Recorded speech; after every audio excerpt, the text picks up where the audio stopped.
के शहर में अब से कुछ देर पहले यहाँ पर एक धमाका सुनाई दिया है, लेकिन वो कीव शहर प्रॉपर पर नहीं होता है, जो दूर के इलाके हैं जहां से रूस की सेना आगे बढ़ना चाहती है। तो निशाने पर तो कीव ही है, यहीं पर है। यहाँ पर एयर रेड सायरन बहुत तेजी से बजना शुरू हो जाते हैं। यहाँ पर आप सैनिकों का जमावड़ा भी देख रहे हैं, हमारे पीछे सैनिक यहाँ पर मौजूद हैं और इस पूरे इलाके की घेराबंदी भी की जा रही है, क्योंकि इन सारे इलाकों में, ये सरकारी इमारतों वाले इलाके हैं, इन सारे इलाकों में बहुत ज्यादा ये एक आशंका रहती है कि कहीं किसी तरह से आक्रमण तो नहीं हो जाएगा, और इसीलिए आप जमीन पर सैनिकों की मौजूदगी और आसमान से वो जो आपको हवाई हमले का अलर्ट आते रहता है वो बार बार सुन सकते हैं। जिसके बाद लोग देखिए, यहां पर हम आपको वैसे बैरिकेड्स भी दिखाते हैं जो बनाए जाते हैं आम लोगों के लिए, ताकि वो यहां पर अगर आते हैं तो वो महफूज रह सके। मेट्रो स्टेशन सब हमेशा सही ये दिखाते हैं, और देखिए इस तरीके से ये मेट्रो स्टेशन में वो महफूज रह सकते हैं, और उसमें सीमेंट और रेत की बोरियां डाल दी जाती हैं, ताकि अगर कोई भी धमाका हो तो आप जल्दी से वहां पर आड़ में आप रह सके, खुद को बचा सके।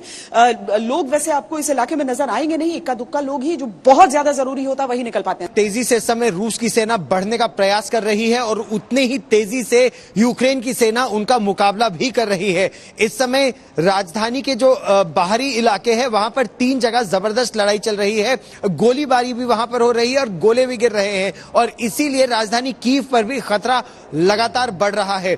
जमीनी स्थिति इस समय यह है कि इरपिन का जो इलाका है, ओस्टुमल का जो इलाका है और चर्निहाइव का जो इलाका है, ये 3 जगह है जहां पर उनके एयर डिफेंस सिस्टम्स को और उनके ग्राउंड फोर्सेस को रूस की सेना यूक्रेन के इन डिफेंसेस को ध्वस्त करने का पूरा प्रयास कर रही है।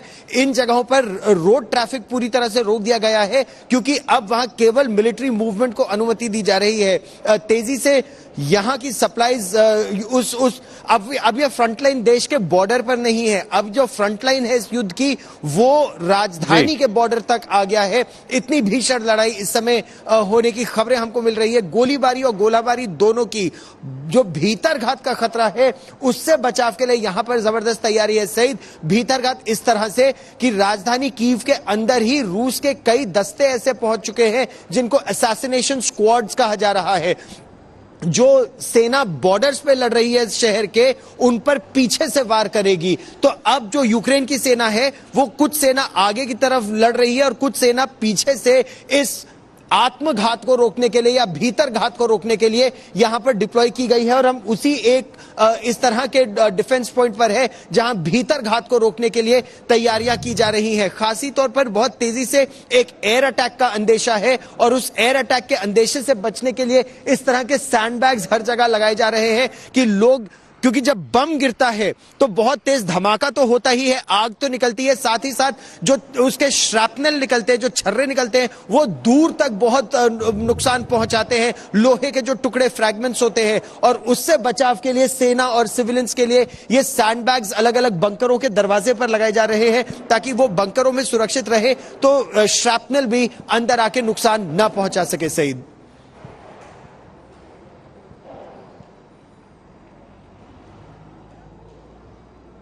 आपको यहीं से सीधे ग्राउंड से दिखाने वाले हैं। गीता मोहन हमारे साथ जुड़ रही हैं, गौरव सावंत मेरे साथ जुड़े हुए हैं, मैं यहां पर हूं, और हमारे संवाददाता राजेश पवार भी हमारे साथ हैं। देखिए कीव में जहां पर आपको सड़कों पर सन्नाटा दिखेगा पूरी तरीके से, लेकिन एक और बात समझिए कि यहां पर अभी जितने सैनिक यहां से गुजर रहे थे, हमें थैंक यू भी कर गए। वो इसलिए क्योंकि ये ऐसा इलाका है जहां पर मीडिया भी बहुत कम संख्या में मौजूद रहती है, बहुत कम संख्या में आती है, इसीलिए जो सच्ची तस्वीरें हैं, जो सही तस्वीरें हैं, वो दिखाने के लिए शुक्रिया अदा कर रहा है यूक्रेन इस समय। हमें भी आज तक की ये तमाम टीमें यहां पर मौजूद हैं। गौरव सावंत लगातार जानकारी दे रहे हैं, जिस तरीके से शिकंजा कसने की कोशिश रूस की तरफ से हो रही है, उनकी सेना आगे बढ़ने का प्रयास कर रही है, लेकिन यूक्रेन डटा हुआ है, वो मुकाबले कर रहा है। और इस सब के बीच गीता, दुनिया की राय जानना बहुत जरूरी हो जाता है। पुतिन क्या वहां से बैठकर कर रहे हैं, क्या यूक्रेन यहां से बैठकर मुकाबला कर रहा है? एक परमाणु का खतरा जो छा जाता है और सबके मन में खौफ बैठ जाता है, उन सारी चीजों के बीच इस समय दुनिया 11वें दिन युद्ध के क्या सोच रही है गीता?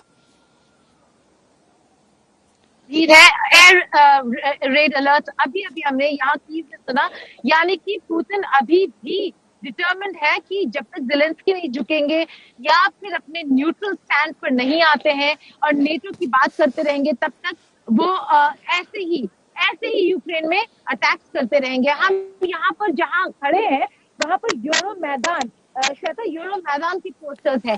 2014 ने यूक्रेन का पूरा जो पॉलिटिकल लैंडस्केप है वो बदल दिया, जब कहा कि हम रूस के कदमों के नीचे नहीं बैठेंगे।